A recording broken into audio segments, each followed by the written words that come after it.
Welcome guys, here I'm back with the new lesson. Today we will be discuss about background of environmental degradation. So if you are new in my channel then subscribe my channel, and if you have already subscribed my channel then comment, like and share my video. And previous two lectures we are discussed about ecosystem and ozone layer depletion like atmosphere and many other climate change reasons etc. And now today we are discuss about background of environmental degradation. There are many reasons for environmental degradation, but it can also has natural origins such as volcanoes, forest fires. The situation has become much worse due to human interventions. Basically environment degradation है क्या कि environment के तनाजली माहौल की तंजली, ठीक है, कि माहौल के अंदर जब हमारा इन्वायरमेंट डिस्टर्ब हो जाता है तो उसको हम इन्वायरमेंट डेग्रेडेशन कहते हैं। ठीक है, इसमें बेसिकली वो कहते हैं कि नेचुरल जो रीजन है उसमें जब हम फॉरेस्ट को आग लगा देते हैं तो उसकी वजह से हमारा इन्वायरमेंट डिग्रेड हो जाता है, और सिचुएशन तब वर्स हो जाती है जब ह्यूमन इंटरवेंशन होती है कि इंसान नई नई चीज़ें तो ईजाद कर देता है लेकिन उनसे जो धुआं और जितनी भी माहौल को डिस्टर्ब करने वाली वो एक्टिविटीज़ होती हैं उनका सोल्यूशन वो नहीं देता। The United Nations International Strategy for Disaster Reduction has recognized that environment degradation is a leading threat to the plant and earth. कि यूनाइटेड नेशन इंटरनेशनल स्ट्रेटजी हमें बताती है कि इन्वायरमेंट डेग्रेडेशन से ना सिर्फ इंसान बल्कि प्लैनेट और प्लांट्स और अर्थ वगैरह भी डिस्टर्ब हो रहे हैं। Many other international organizations had characterized that continuous environmental degradation will result in the end of human existence on the earth. कि अगर continuous environment की degradation होती रही, environment degrade होता रहा तो ये क्या होगा, इंसानों के existence का end हो जाएगा, तब जाकर ये ख़त्म हो जाएगा। Environmental degradation is a basically depletion of earth resources like air, water, land, minerals and other natural deposits. कि इन्वायरमेंट डेग्रेडेशन बेसिकली है क्या, जो स्टार्ट में मैंने आपको बताया कि depletion of the earth resources, कि जितने भी नेचुरल रिसोर्सेज हैं ज़मीन पर उनकी डिप्लीशन मतलब उनका ख़ात्मा, जिसमें एयर है, वाटर है, लैंड है, मिनरल्स है और अदर नेचुरल डिपॉजिट्स हैं। The major reason of depletion of these resources is the our use of natural resources. और मेजर काज क्या है इन डिप्लीशन का, कि अवर यूज़ हो रहा है, नेचुरल रिसोर्सेज का अवर यूज़ हो रहा है। रीजंस ऑफ इन्वायरमेंटल डेग्रेडेशन, सबसे पहले हमने बैकग्राउंड की बात की कि इन्वायरमेंट डेग्रेडेशन होता क्यों है, ठीक है। अब हम रीजंस की बात करते हैं। Environment degradation is a result of dynamic interplay of socio economic industrial institutional and technological activities, कि बेसिकली ये इंडस्ट्रीज़ की वजह से, टेक्नोलॉजिकल एक्टिविटीज़ की वजह से इन्वायरमेंट डेग्रेडेशन होती है।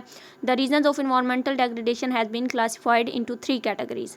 बेसिकली इसको 3 कैटेगरीज में डिवाइड किया गया है, social factor, economic factor and institutional factor. अब हम फर्दर डिस्कस करेंगे कि सोशल फैक्टर में हमारे पास क्या चीज़ें आती हैं, फिर इकोनॉमिक फैक्टर में और फिर इंस्टीट्यूशनल फैक्टर में। तो बेसिकली सबसे पहला हमारे पास जो है वो है social factor. Rapid population growth, poverty and urbanization are social factor that are degrade the environment. कि बेसिकली पॉपुलेशन ग्रोथ, पॉवर्टी और अर्बनाइजेशन, ये 3 मेन चीज़ें सोशल फैक्टर में शामिल होती हैं जो इन्वायरमेंट को डिग्रेड करती हैं। अब हम पहली चीज़ डिस्कस करते हैं, rapid population growth. Although population is an important source of development, but it is also major source of degradation. It becomes danger when it exceeds from its threshold limits. Okay, वो कहता है कि population जो है वो development का एक अहम सोर्स है, लेकिन साथ ही वो इन्वायरमेंट को डिग्रेड भी करता है। कैसे? क्योंकि जब पॉपुलेशन थ्रेशोल्ड लिमिट से ज़्यादा हो जाए, मतलब हमारी जो रोज़मर्रा ज़िंदगी गुजारने के लिए जो चीज़ें हैं उनकी अवेलेबिलिटी कम हो लेकिन हमारी पॉपुलेशन ज़्यादा हो जाए, तो फिर हमारे लिए पॉपुलेशन मसला बन जाती है। The rapid population growth and economic development in a country are degrading environment through urbanization, industrial expansion and intensification of agriculture. Basically यहाँ पर उन्होंने कहा है कि पॉपुलेशन की वजह से हमारा इन्वायरमेंट डिग्रेड होता है। क्यों? क्योंकि अर्बनाइजेशन की वजह से मीन्स दैट जब रूरल एरियाज़ से लोग अर्बन एरियाज़ में जाते हैं, मतलब ये है कि गांव से लोग शहरी आबादी की तरफ चले जाते हैं किसी भी वजह से, लैक ऑफ एजुकेशन की वजह से, उसके बाद सहूलतों की वजह से, उसके बाद एम्प्लॉयमेंट के लिए, ठीक है। इंडस्ट्रीज़ एक्सपेंशन भी जो सी है वो इन्वायरमेंट डिग्रेड करती है, क्योंकि सारी बात है जब पॉपुलेशन इंक्रीज़ होगी, ठीक है, हमें ज़्यादा इंडस्ट्रीज़ लगानी पड़ेंगी, उनकी डिमांड्स को पूरा करने के लिए, नीड को पूरा करने के लिए, तो जिससे हमारा इन्वायरमेंट डिग्रेड होगा। इंटेंसिफिकेशन क्या है कि जब हम न्यू टेक्निक्स यूज़ करेंगे, ठीक है, use of techniques to increase production.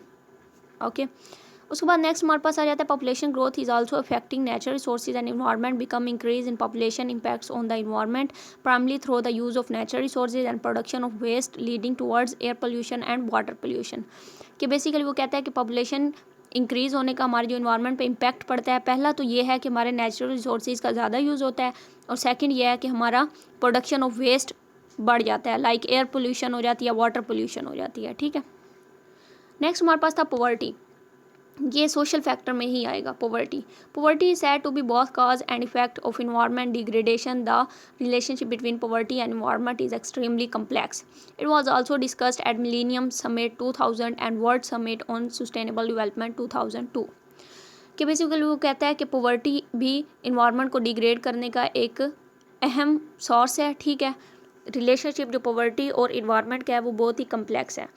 इसके बाद मिलेनियम समिट जो 2000 में, जो हमने प्रीवियस लेक्चर्स में डिस्कस किया था, और world largest summit like sustainable development जो सी है वो भी 2002 में, इनमें बेसिकली पॉवर्टी की रिडक्शन के लिए काम किया गया है। It was acknowledge that environmental sustainability can play an important role in reducing the poverty. कि इन्वायरमेंटल को सस्टेन रखना, सस्टेनेबिलिटी इन्वायरमेंटल की जो सी है उसके ज़रिए हम पॉवर्टी को रिड्यूस कर सकते हैं। The relationship between environment and poverty can be described in 3 dimensions. अब हम रिलेशन डिस्क्राइब कर रहे हैं पॉवर्टी और इन्वायरमेंट का।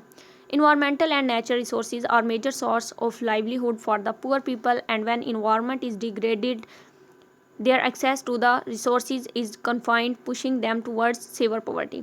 वो कहता है कि इन्वायरमेंट ऑफ नेचुरल रिसोर्सेज का आपस में बहुत गहरा तल्लुक है। क्यों? क्योंकि नेचुरल रिसोर्सेज के ज़रिए ही पुअर पीपल अपनी ज़िंदगी गुजार रहे होते हैं, और जब इन्वायरमेंट डिग्रेड होता है तो क्या होता है कि हमारी रिसोर्सेज कन्फाइंड हो जाती है, मतलब उन तक पहुंचना मुश्किल हो जाता है। ठीक है, और मुश्किल ना भी हो तो जब हमारे पास नेचुरल रिसोर्सेज ही पोल्यूट हो जाएंगे, लाइक एयर पोल्यूशन हो जाएगा, वाटर पोल्यूशन हो जाएगा, तो उससे क्या होगा, पॉवर्टी की सीवर कंडीशन हो जाएगी। क्योंकि जो भी गरीब लोग हैं वो फॉरेस्ट काट कर, लकड़ियाँ बेच कर, उसके अलावा और भी बहुत से ऐसे तरीके हैं जिनके ज़रिए वो अपना रोज़मर्रा का निज़ाम चला रहे होते हैं। सेकंड बेसिकली क्या है, air and water pollution cause several health hazard for the poor people. कि वो कहता है कि जब एयर पोल्यूशन होता है या वाटर पोल्यूशन होती है तो इससे क्या होता है कि health related issues poor people को फेस करने पड़ते हैं। क्योंकि गरीब लोग जौन से भी हैं वो ये नहीं देखेंगे कि एयर पोल्यूट है या वाटर पोल्यूट है, लेकिन उन्हें यूज़ करना है और वो उसी वाटर को यूज़ करेंगे चाहे वो कितना भी गंदा हो, क्योंकि एक साफ़ पानी के लिए उनकी एक्सेस नहीं होगी। थर्ड हमारे पास आ जाता है poor people are more vulnerable of environment degradation as they have an no capacity to deal with the environmental disease. वही बात है जो पीछे मैंने कही है कि पुअर पीपल बहुत ही वल्नरेबल होते हैं, मतलब उनकी इतनी रिसोर्सेज नहीं होते हैं कि वो अगर वो किसी डिजीज़ में मुब्तला हैं तो वो उसको लीड कर सके, उसके लिए प्रॉपर कोई चेकअप करवा सकें। तो बेसिकली उनके रिसोर्सेज ही उनका साथ नहीं देते। On the other hand, poor people are degrading environment in the form of deforestation and overuse in natural resources। कि ज़ाहिर बात है गरीब लोग किस तरह इन्वायरमेंट को डिग्रेड करते हैं, डिफोरेस्टेशन करके, मतलब यह है कि दरख्तों को काट कर। ज़ाहिर बात है जब उनकी नीड्स पूरी नहीं होंगी, उन्होंने नेचुरल रिसोर्सेज ही यूज़ करने हैं ना, जब वो नेचुरल रिसोर्सेज को यूज़ करेंगे तो वो इससे हमारा इन्वायरमेंट, क्योंकि आपको पता है कि ट्रीज़ वगैरह से हमारा माहौल अच्छा साबित होता है, मतलब हमारे माहौल में जितने भी गैसेस वगैरह हैं, ट्रीज़ वगैरह उनको ऑब्जर्व कर लेते हैं, जिसकी वजह से इन्वायरमेंट डिग्रेड नहीं होता। लेकिन जब डिफोरेस्टेशन होगी तो हमारा इन्वायरमेंट डिग्रेड हो जाएगा।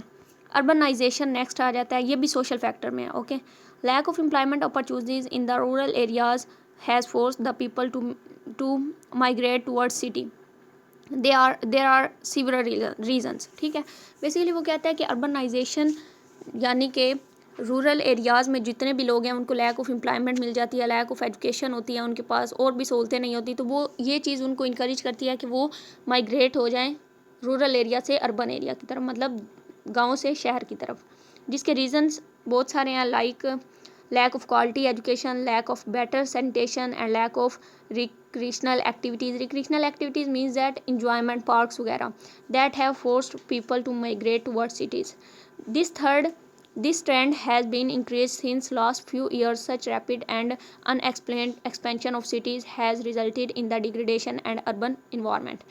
बेसिकली वो कहता है कि ये जो माइग्रेशन अर्बनाइजेशन वाला सीन है ये पिछले कुछ सालों से बहुत ज़्यादा हो रहा है। क्यों? क्योंकि अनएक्सप्लेन्ड एक्सपेंशन हो रही हैं सिटीज़ के अंदर, कोई भी प्रॉपर नक्शे के हिसाब से नहीं बनी हुई। जिसका जहाँ दिल चाहता है वो जगह ख़रीद कर वहाँ पर अपना घर बना लेता है। तो मेन चीज़ यही है कि उसकी वजह से लोग ज़्यादा शहरों से कच्ची आबादियों से शहरों की तरफ मूव होते हैं। It has widen the gap between demand and supply of energy, housing, transportation, communication, education, water supply and sewerage in the city areas. This will result in deterioration of air and water quality.